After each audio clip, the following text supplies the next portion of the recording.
Lost in the swirling tides of the North Atlantic's Georges Bank lies the mystery of the missing German U-boat, U-215. Join the Sea Hunters as they journey offshore to locate this World War II prowling wolf of the ocean.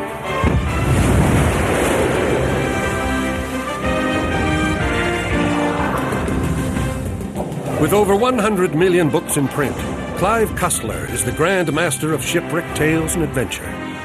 Director of the Vancouver Maritime Museum, James Delgado is one of the world's foremost marine archaeologists.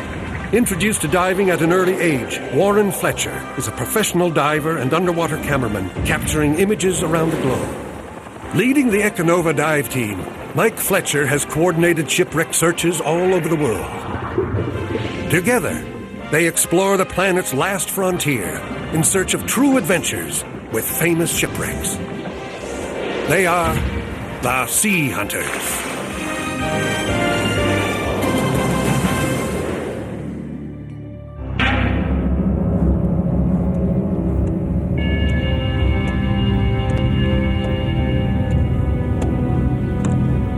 The German word for it was Paukenschlag, drumbeat, the murderous rhythm of the prowling wolf.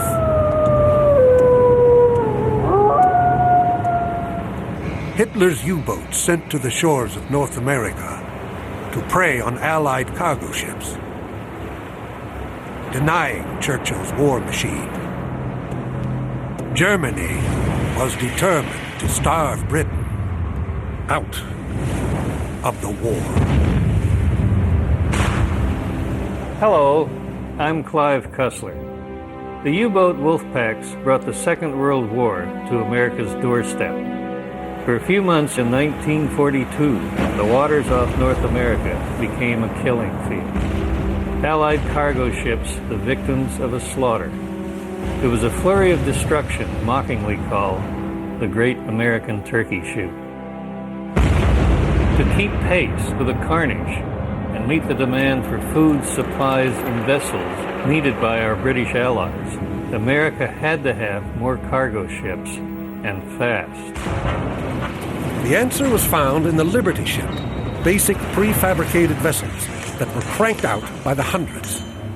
On the morning of July 3rd, 1942, the Liberty ship Alexander Macomb, on her maiden voyage, her decks loaded with German tanks and P-38 aircraft, suddenly exploded. She'd been hit by a torpedo. Close by was the British escort vessel Le Tiger, who detected a submarine and attacked with a barrage of depth charges. Because the water was covered with oil and the shattered debris of the now sinking Alexander Macomb, it was impossible to know if the submarine had been killed. The Tiger was forced to quickly gather survivors and return to her important position as a protector of the 41-ship convoy. It wasn't until after the war that secret German documents revealed that indeed a U-boat had gone missing on or about that day. A unique 7D-class mine-laying sub, lost in that same area of the New England coast off Boston, Massachusetts.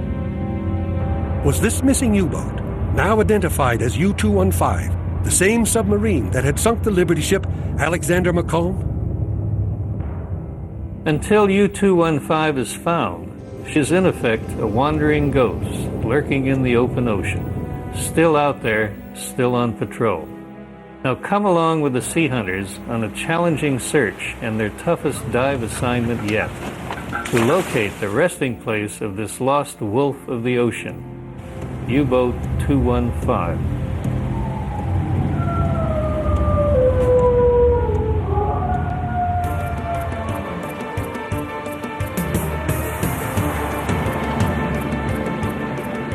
Hey Warren, are you going to start bringing the doubles out? Clive sends the father and son team of Mike and Warren Fletcher to the historic American fishing port of Gloucester, Massachusetts, where they load dive gear onto the survey vessel Arver.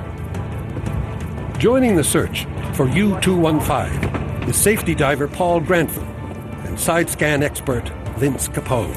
Those are the grandpa tanks. The grandpa tanks. The Arver is owned and aptly skippered by a mountain of a man named Mark Sheldon.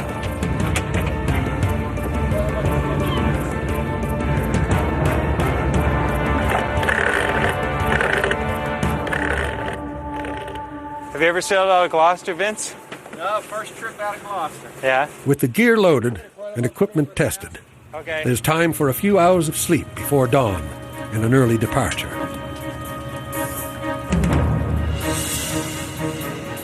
Hey guys, check out the town clock. Clear of Gloucester Harbour's light, the Arver heads toward their search area. 350 kilometers to the southeast, the last reported position for U-215 and its alleged victim, the Liberty ship Alexander McComb. For over a century and a half, vessels have sailed from this harbor, bound for that same patch of the Atlantic Ocean, fishing grounds of George's Bank.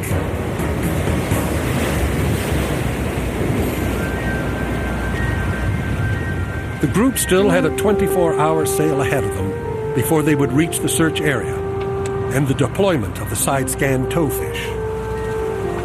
Only because we had done our homework early on did I really believe that the Sea Hunters were now ready to go offshore and begin the physical hunt for U-215 and the Alexander McComb. We were armed with the original Navy records that gave the position for the sinking, and 9 additional positions from Canadian fishermen who had reported obstructions on the seabed inside our search area. Hey, Warren? Yeah, check this out. Vince and I have been doing some chart work. Okay. Our positions, which are reported fishermen and BIO cross-reference locations, all fall very close to water depths of 45 fathoms. 250 feet. Yeah, 270, in that range. Yeah, it's going to be tough to do more than one dive a day, really. No sense. Realistically, I see 1 dive a day. Well, with the shallower water here, like how deep is it there? It's 6,000 feet. Yeah, 1,000 fathoms. The tide comes in, the water is going to be just moving over top of the shoal. You'd think the tide would be a hell of a current. 6-7 knots. You can't even hold position in 3-4 knots. So Maybe that, hold onto a line, but there's no way you're going to swim around and film anything. well, very dangerous to try and do decompression if we get those kind of insane. currents. Yeah. As day turns to night, the Arver made steady progress, and eventually the next day reached the targeted area where the team prepared to launch the sonar towfish. Spin around. Yes, we're going fishing.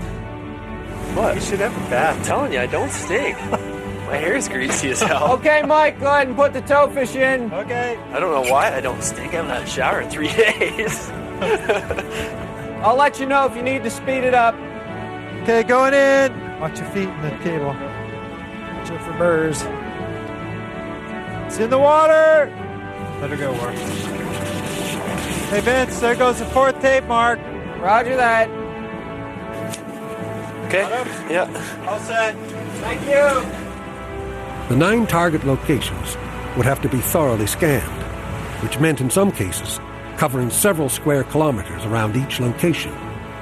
The entire process would take at least 2 days. Something's starting to show up here, Vince. We're in the right area. Look at it. It is kind of submarine shaped, you know that? Let's not get ahead of ourselves. It's a long way off the given position. Welcome to the real world. Working around the clock, the process soon dragged to the 2nd day. While targets were being found and identified, none proved to be the Liberty ship McComb or their prime target, the submarine U-215. Did you eat? Hey, did you eat? Sorry. Did you eat? Eat? Yeah. Yeah, I've been picking. I'm okay. What do you got here? Well, we got lots of sand. More sand. And then just off to the right, sand. So what do you want to do now? We'll just come across the bottom here, move on to the next one? I think we move up to the next target. I mean, you know, the fishermen say there's a hang here, but I don't see it.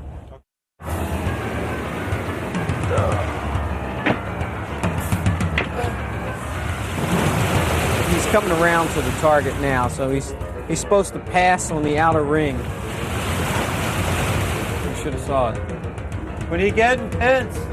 We didn't see it. How could that be? I don't know. Ghost ship. Seems odd, like almost like a shadow right there. I think there's a real target in this area, but that wasn't it. Hey, Mike! Yeah? I think we need you here for a second. What do you got? Got a little something. This is the latest image. This is the best image we have so far. You can almost picture that shadow as being the conning tower. Yeah, it really sure looks like a submarine. I'll measure the width and the length. I'll keep Russ on this heading. 240 feet. It's identical. It's perfect. Width, we're looking at maybe 14, 15 feet. Now, you tell me, what's 240 feet long and only 20 feet wide? Cigar? Smokestack? Come on, you got to admit it, Vince, this is looking a lot like a submarine. It matches the dimensions. All right, it's not the Macomb.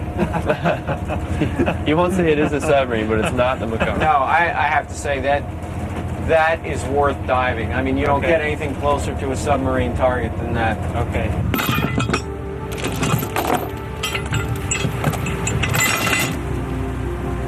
Mike prepares a shot line that they'll drop down into the wreck.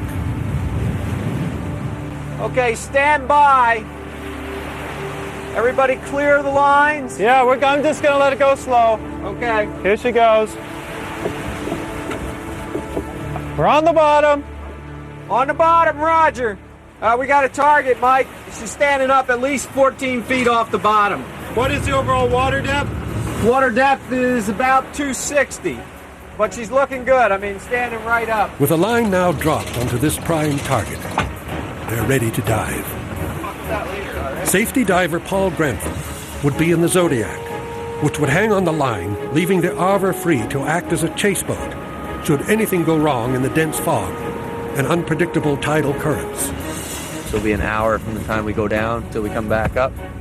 Paul knows our decompression schedule, and he's going to meet us with extra decompression gas. Just so everybody knows, if it's crazy and we can't deal with the current, we just abort the dive right off the top. Oh, yeah. Okay?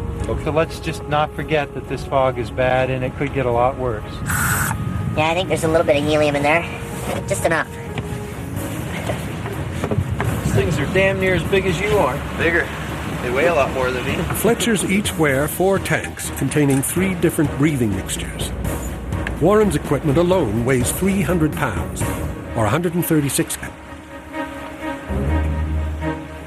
Have the sea hunters found U-215? Only by diving down into 82 meters, or 270 feet, of what would prove to be some of the most challenging water on Earth. Divers are in the water. And they know for sure. Leaping off the Arbor was like diving into a flowing river. The current was brutal. Warren and I had to kick for all we were worth just to get to the downline. You want to circle around and hang down current of the buoy with the buoy in sight. We'll just stand by at that location. You've got a great wall, a great boat, and great fog. That's your handy for visibility. Once on the downline, I kept thinking, come on, we had done our calculations. According to the tide tables, there wasn't supposed to be this kind of current. Surely there was a better time than this to dive. But then again, maybe not. Maybe this was as good as it was going to get. So I looked at Warren, he nodded, we decided to just hang on and go for it. But we really were at the limit for being able to work in that current and pull ourselves down that line. As bad as things were going for Mike and Warren, it was even worse for Vince and Captain Mark. The fog had rolled in so thick, they lost sight of the Zodiac tied to the downline. Can you see them?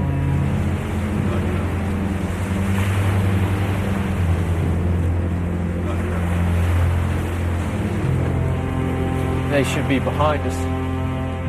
I don't see the flyer on the radar. Circle around to the left. Got it. I got to 165 east. I couldn't hang on anymore. Current? Huh? Oh, kill it. Holy torture. I quit. Well, that was one of the toughest dives ever. The current was just killer, Vince, so I just had to say, let's go. Come back. Well, that's a smart move. If the current had gotten any worse, there's no way we could have held on to do decompression. No way. But I still had 100 feet to go. Oh, man. And I'm holding the camera, and it's everything you can do. Your arms straight like this, and the bubbles are just going horizontal. Nuts. All right. Well, we'll have to go to Plan B. Look at how much sleep people have got and what we want to do, and Get lighter. so let's Cut tree grip and get a plan going. Exactly. There's a big difference between adventure and being foolhardy. And Warren and I had come way too close to crossing that line. If either one of us had been pulled off that down rope and set adrift in that current, especially with night coming on, we could easily have gotten separated from the arbor and lost in the fog. This dive was way too deep and way too complicated to be pushing the limits. We had to find a time where there was less current, and we absolutely couldn't dive again if there was this kind of fog. I wasn't about to make these same mistakes again.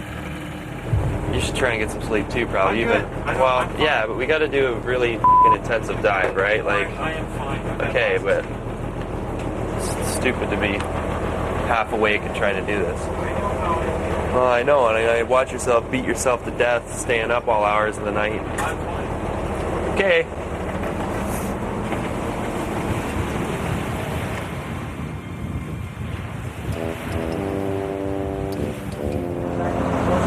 Nothing but the finest out here. A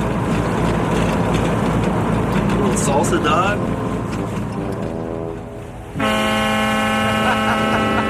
Wakey, wakey! What I've been doing is trying to figure out these tides. I've been working with these vector current indicators here on the chart. You mean the spiders? The spiders, yeah. I think I've got a window where we could get a dive in. So these things are actually telling us something about the way the water moves over the bank? The way the water moves and how fast it moves. Out on the bank here, it's continuously moving and the direction is continuously changing. But I think if we dive around noon, maybe noon. Yes, It's pretty close.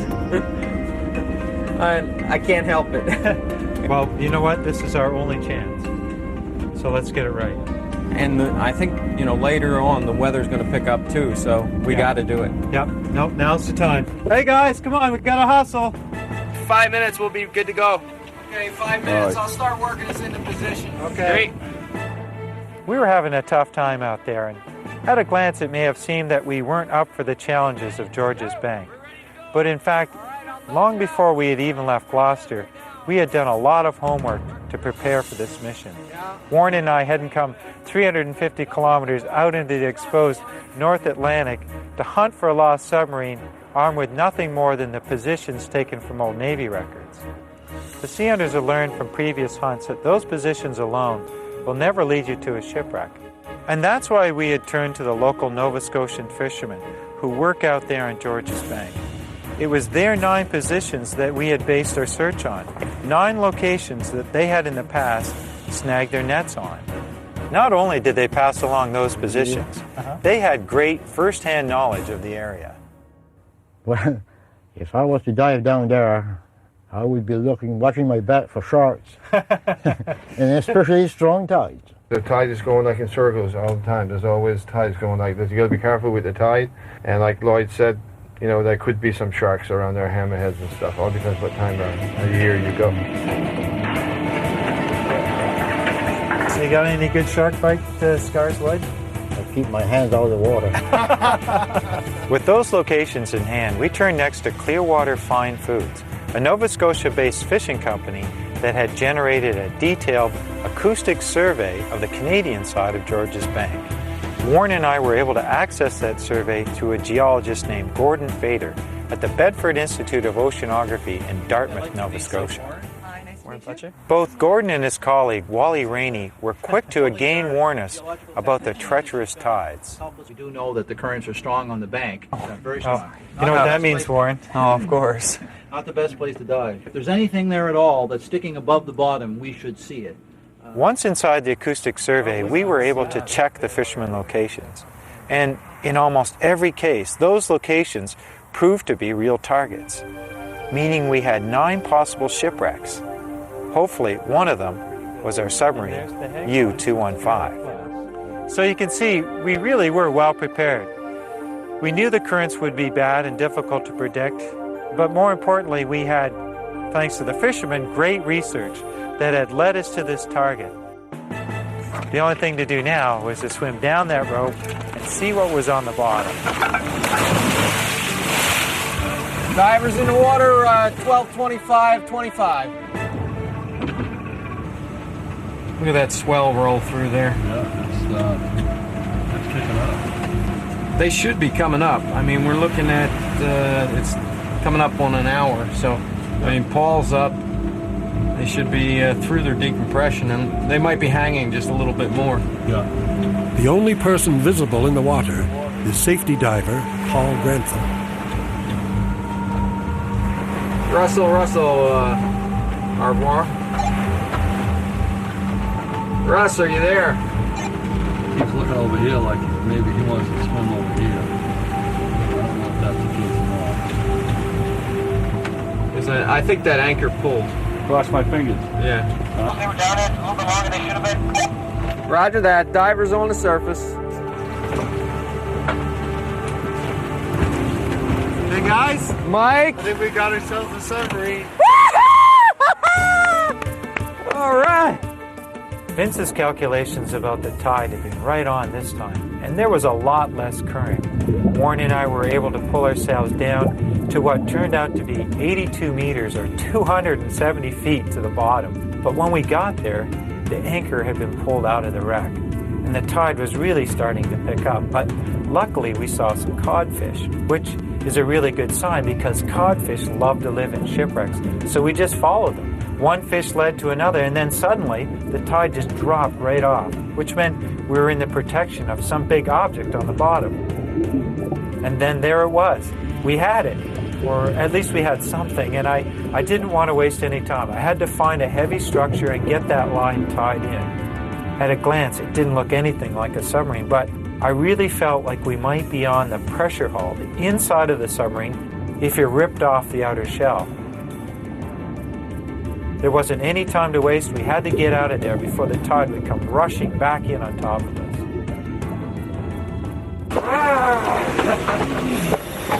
Come on, your mother could do it.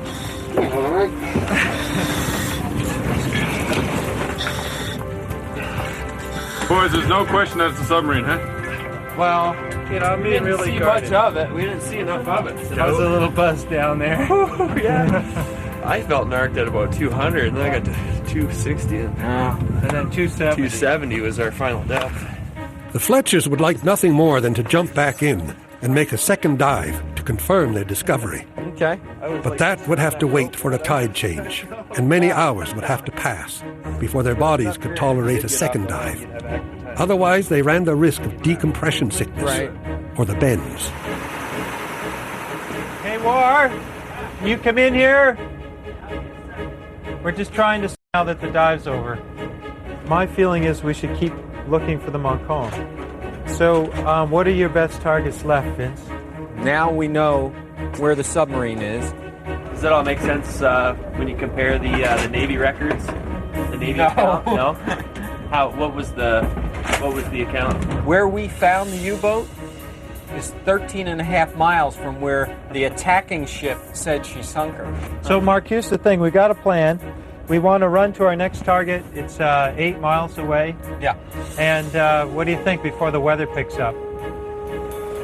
We're going to get hammered on the way home. Yeah. But you figure we're going to get I pounded? don't think we ought to hang around here tonight. No. I think we ought to get going. Yeah. We'll secure the last of the gear. Yeah. Okay. That's good. Got a plan. That's the plan. Feet for Gloucester. I hated the thought of leaving, but Captain Mark was right. We had to run for shore before the weather hit, which meant I wasn't going to get a chance, at least for now, to dive down and identify what we had found. Did I believe this wreck was U-215? I couldn't be sure. Did I think it was a submarine? Absolutely. And I can say this because the Sea Hunters had found and dove on a famous U-boat in the North Sea years before.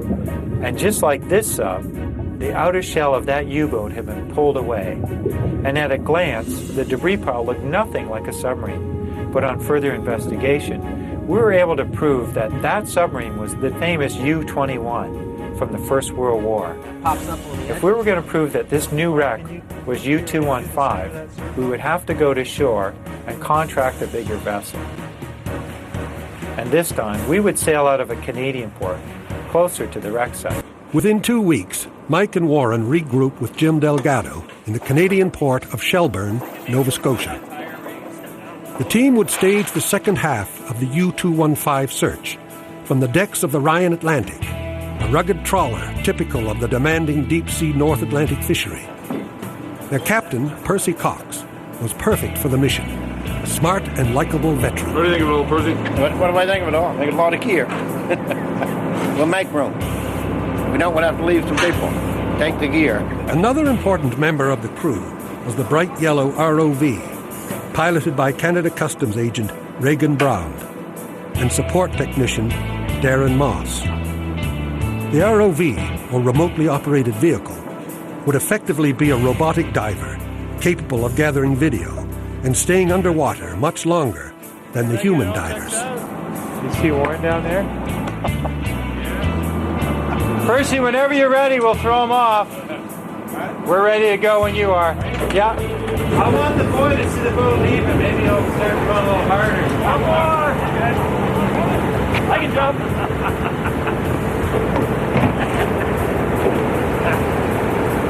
Okay, now Warren's on. We can go. You guys left a minute early. Also invited to join the group was diver and researcher Richie Coleman. Richie had found and identified U-boats in the past and had been researching U-215 for over a decade.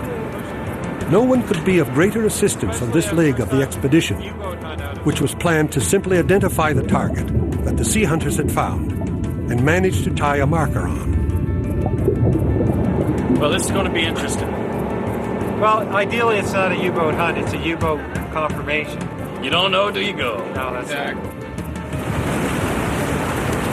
What's the first thing we're going to see? Tubes. 5 tubes, man.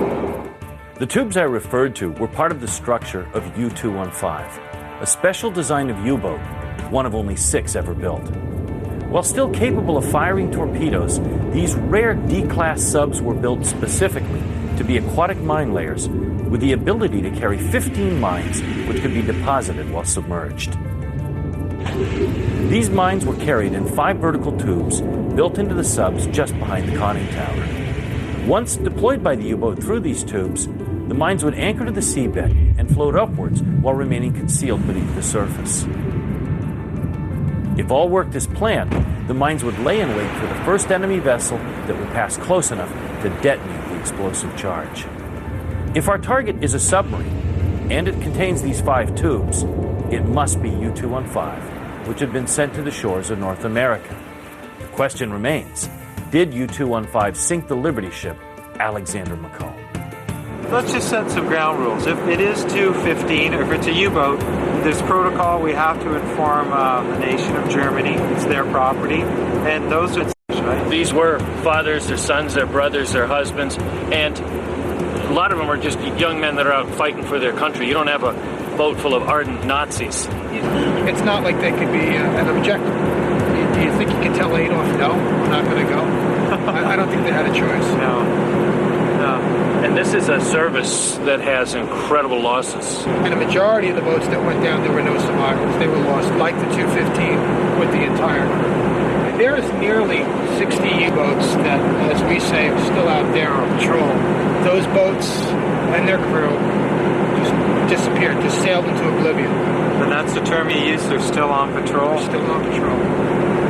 Well, 215 is still on patrol. Until hopefully we find it, eh? Yeah.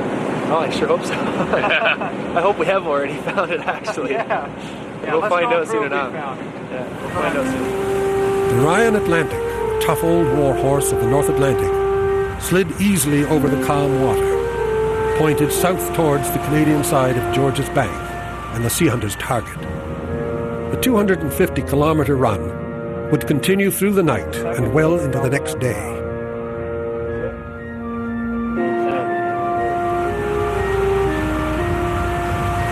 As dawn breaks over a calm ocean, the group is closing in on their target and the launch of the ROV, which will hopefully confirm the discovery of U-215. The same surface marker that Warren and I had left there 2 weeks earlier was still afloat on a near-perfect ocean. It would be a simple matter of pulling our line aboard and connecting it to the winch of the Ryan Atlantic, and then deploying the ROV. We're just over top of our existing downline. Now, if you want to start testing your ROV, now's the time. I got the line. Okay, I think we can start coming down slow, and about every 50 feet we'll put a tie wrap in. So, Mike, I'm going to head on into the shack. Okay. All right. And start watching the Good luck. RV ops. Thanks. Okay. We'll let you know. All right. This is so exciting. We all gathered around the screen as the ROV made its way to the bottom. And even on the slack tide, the current was ripping, with particles flying past the camera. Boy, it is blowing down there. Despite Reagan's best efforts, the ROV just couldn't turn in the current. Even though the tide charts had predicted what should have been a short window of slack tide, the current was still too strong for the machine to function properly. We had no choice but to pull the ROV. The group called on Percy's experience and knowledge of the tides on George's Bank to pick the time for the next ROV launch, which he calculated would occur in the wee hours of pre-dawn. We're going to try it when the tide slots in the morning. Well, I think what we'll do is go to bed till about 3:30. All right. Well, let's all go put our heads down. Yeah, I got an alarm clock. Well, you said it for yourself. Percy will give me a shake.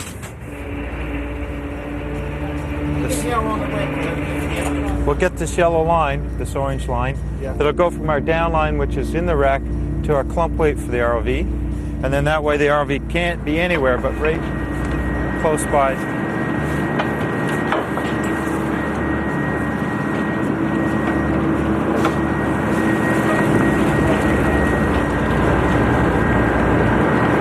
Fight that current. You can do it.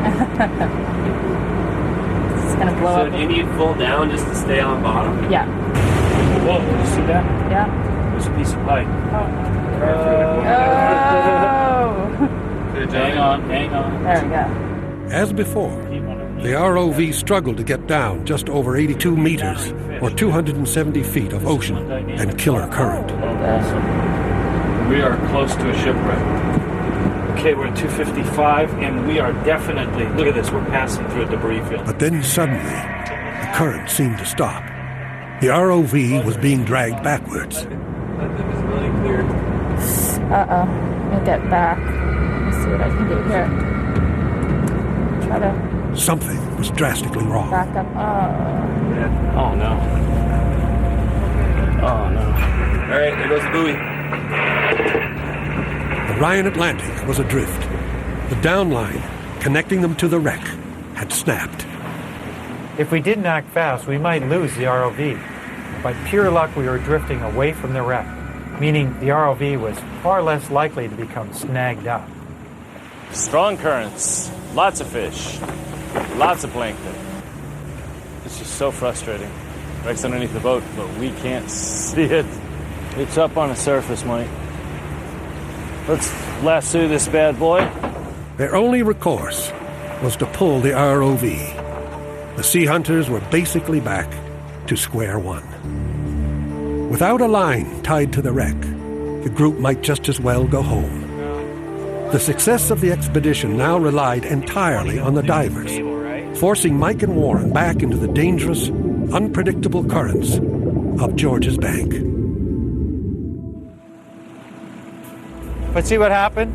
That's where she parted, Jim. Look at that, just chewed her. We got all our gear back, but she just cut through that frame that we're tied into. Mike offered a plan that would hopefully put a line back onto the wreck without causing damage to the site. We have a new plan, Jim. We're going to grapple, really light grapple, just by hand over top of the target, what we think is U-215.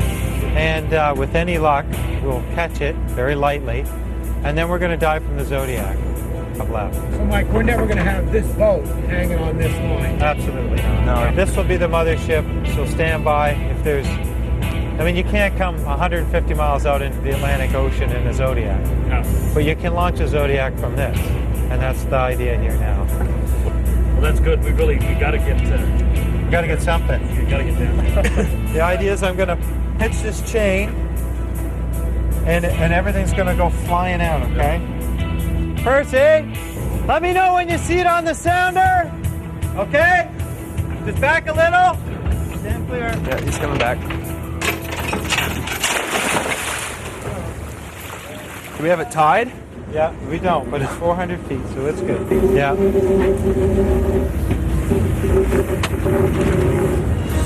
Okay. We're good? Yep, look out, Jim. Look out. We got it. With the line now on the wreck, Mike, Warren, and Richie would suit up. It was time to return to the tried and proven method of using human divers.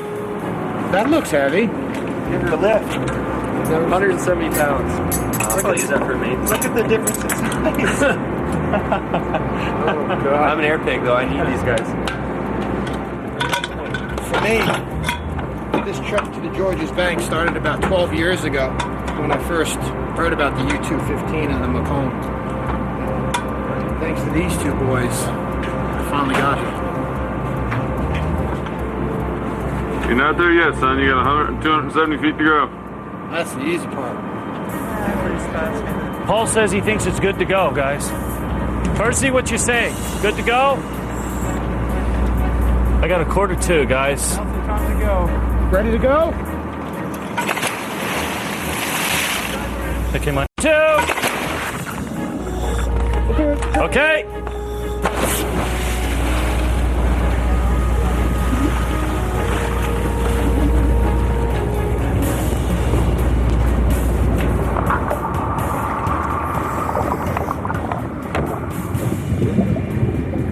The swim down the line was going well. We had timed the tide perfectly. At this point, I had only known Richie for a few days, and now I could rest easy, seeing that he was a bulldog in the water, a very capable and competent diver. Everything was going great, until we got to the bottom. Not only was there no U-boat, there was no structure of any kind. The anchor had pulled out of the wreck.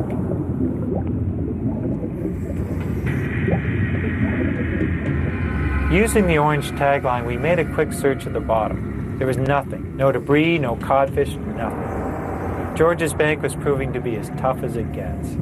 No wonder U-215 had never been found. And it wasn't just the depth. Warren and I had worked in water much deeper than this in the past. And it wasn't just the brutal current alone. Years before, I'd been part of a team on a construction site to figure out a way to dive in horrendous currents in the Niagara River, only a short distance from the brink of Niagara Falls. The problem with Georges Bank were these tides, these unpredictable tides with killer currents whose direction was constantly changing. That's why the line on the Ryan Atlantic had parted, and that's why the anchors in our targets were constantly being pulled out.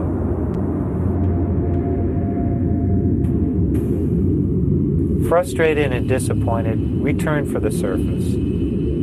Mike couldn't know he was ascending into a potential disaster. Upon reaching his first decompression stop, the regulator that supplied his high oxygen mix malfunctioned. Without this vital gas supply, Mike ran the real risk of getting the bends. Warren recognized the problem immediately, and for many critical minutes, the son shared with the father. Passing Warren's regulator back and forth, the supply of gas was running dangerously low.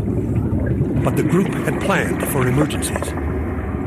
Safety diver Paul Grantham was able to get an emergency supply down to the divers, and a potential disaster was averted. Waiting on the surface, I had no idea what had just occurred underwater. If you didn't get any footage of a U-boat, you can't come aboard. All right, see you.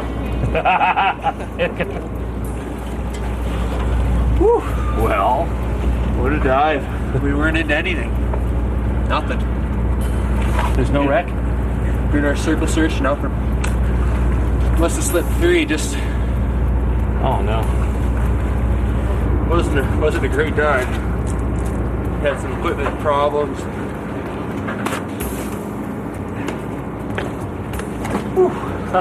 How you feeling? I'm good.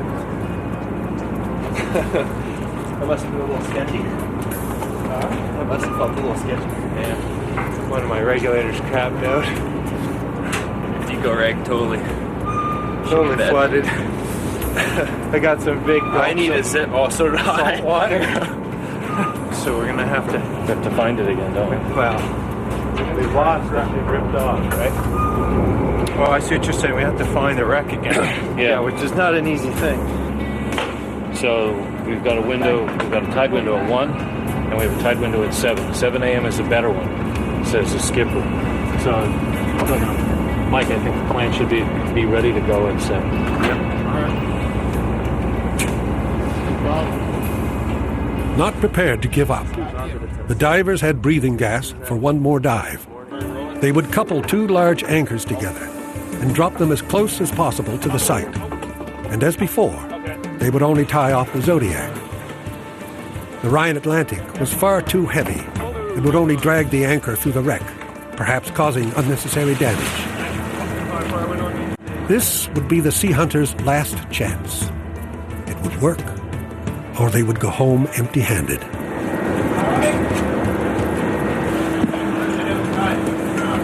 If we got good weather, we take advantage of it. Okay. We can sleep after the weather. Yeah.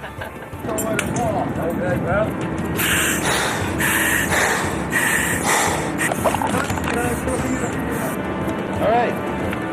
This time for sure. We definitely need a submarine and images of a submarine. I hope we find her, that's for sure. Had enough disappointment on this one.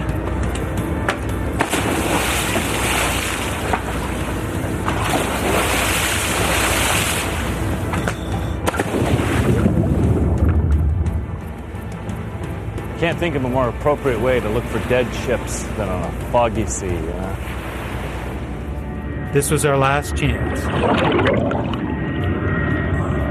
I didn't even want to think about the possibility that the anchors had fallen too far from the wreck for us to find something this time.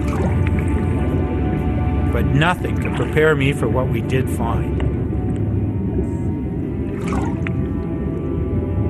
Not only had the anchors fallen on the wreck, but they had fallen on the edge of 5 vertical tubes.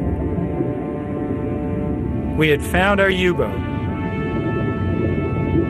It was without question U-215.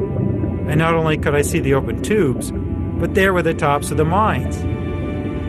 As Jim had stressed, find those tubes and you found 215. She was the only Type 7 D-class sub ever lost on this side of the Atlantic. But there was little time for exploration. We had all studied the drawings. We knew that if we moved forward from the tubes, we'd find the conning tower.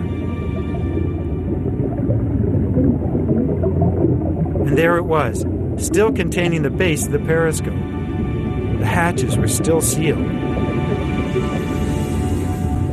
Not only was it likely the entire crew was still inside, but there was a possibility the sub was airtight. We had found the world's only known remains of a Type 7 D-class submarine, and the few boat ever found in Canadian waters that was sunk in action.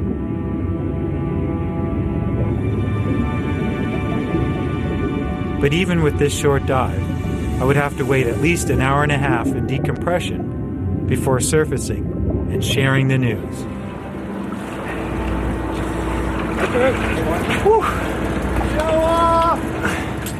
I was anxious to know if they'd been successful. It was my young friend Warren who broke the news. The hook was right in one of the tubes. Yeah! Yeah! All right. Even after 60 years, she still looks dangerous. She looks ominous. She looks like if you tapped on the hull a little bit, then wake up and be ready to go to work. Yeah. Woohoo! Oh, that was a good one. Let it go, Richie. I can't believe you can smile like a Cheshire cat with a regulator in your mouth. Come on, you gotta give me a hug too. Oh, gee, a father-son moment. Oh, yeah. There's a first. We'd taken a great leap forward. Half of the mystery had been solved. The Liberty ship Alexander Macomb was still out there, and we were going to find it. But that would be another Sea Hunter's adventure. Percy, do you know the way to Shelburne? Sure do. Make it so, Captain. On our way. For now, our work on George's Bank was done. So Percy set the Rhine Atlantic on a course for home, Shelburne, Nova Scotia.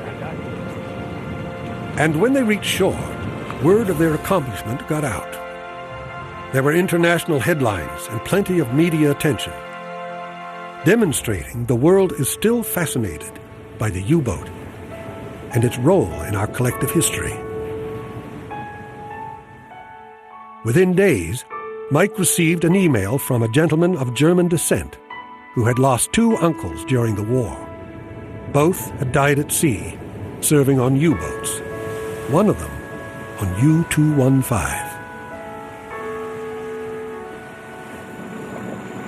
Now, thanks to the information shared by the commercial fishermen of the North Atlantic, a page in history can be written. The submarine has been found.